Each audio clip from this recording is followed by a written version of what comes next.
کوم اوس موږ چینل نوی سبسکرایب کړی په سبسکرایب بټن باندې کلیک وکړئ او د نویو ویډیوګانو د خبرتیا لپاره په آل باندې کلیک وکړئ ترڅو د نویو ویډیوګانو د پورته کولو څخه باخبره اوسئ. که ویډیو مو خوښه شوه نو په لایک بټن باندې کلیک وکړئ او د نورو سره شریکولو لپاره په شیر بټن باندې کلیک وکړئ. تاسو کولی شئ چې ویډیو په بېلابېلو پروګرامونو کې د نورو سره شریکه کړئ او یا لینک کاپي کړئ چاته یې ولېږئ. کاپي باندې کلیک کړئ او لینک یې خپل ملګري ته یا د چا اړتیا وي هغې ته ولېږئ. اوس راځم چې زه دا ټیسټ کوم دا ټیبل چې کوم یې مثال ګوره دلته ورته موږ ویل چې ناټ نیل مثال دلته پرایمر کې اډ کړه هلته مو ورته چې ناټ نیل و دلته ګوره زکی مثال دلته زه ورته وایم چې آی ډي اضافه کړه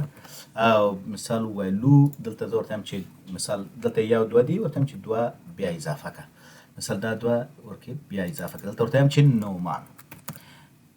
ګوره نمبر به بیا چې کینه نیسئ په کوټیشن کې به نه نیسئ بدون د کوټیشن نه به یې کله چې ویلو تاسو انتظار کوئ او نوم چې د هغه به سنګل کوټیشن کې دلته نیسئ. اوس زه دا سلیکټ کومه که دلته زه سیمکولن هم ورکړم یا ورنه کړم خو چې سلیکټ یې کړم مثال یعنې همدغه سټیټمنټ ماته چه کړه رن کړه. زه اوس دا رن کوم بیا رن کومه او راځم ګوره دلته دا ماته څه وایي ډوپلیکیټ کی وایلیشن یونیک کانسټرنټ سټوډنټ پی کې مثلا دا سټوډنټ پی کې چې دا د پرایمري کی دغه ده نوم دی مثال چې دا پرایمري کی موږ ورکړې ده دلته ورته چې کی آی ډي ایکوال ټو 2 already exist وایي دا د مخکې دا دوه مخکې شته دی مثال ته څنګه بیا مثال په دې کې دا ور داخلی ګوره already exist. که زه دلته راشم ورته وایم چې دا مثال درې مثال بیا ورته دا سلیکټ کړم او ورته وایم چې انسرت ګوره اوس ورته وایم چې سلیکټ مثال درې چک واخیسته نو دلته ګوره په دې کې دا ډوپلیکیټ نه مني یو دا شو چې ډوپلیکیټ نه مني بل دا شو چې مثال دا اتومات یو نمبر ورکوي او نمبر مثال ورکوي. اوس که زه راشم ورته وایم چې دلته دا آی ډي د دې نه لرې کوم ځکه چې دا اتومات آی ډي ورکوي اوتو انکریمنټ دی. اوس مثال دلته دا لاست نیم د دې نه لرې کوم لاست نیم لرې کوم ورته چې یوازې فرست نیم دلته پروجیکشن ما چې وکړو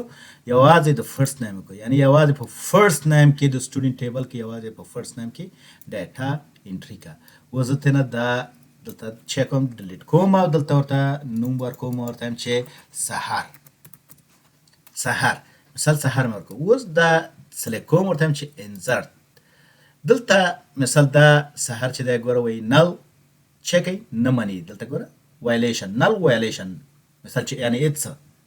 د دې وایلیشن چې لاست ټایم مثال د یو وایلیشن دی د نل کانسټرنټ. اوس دلته وایي چې فیلینګ را کانټینټ 3 دا ډېره مننه چې دا ویډیو مو تر پایه پورې وکتله. که ویډیو مو خوښه شوه مهرباني وکړئ لایک یې کړئ او خپل نظر مو د کمنټس په برخه کې زموږ سره شریک کړئ. ستاسو ملاتړ موږ هڅوي چې نورې ګټورې مسلکي او تخنیکي ویډیوګانې هم درسره شریکې کړو.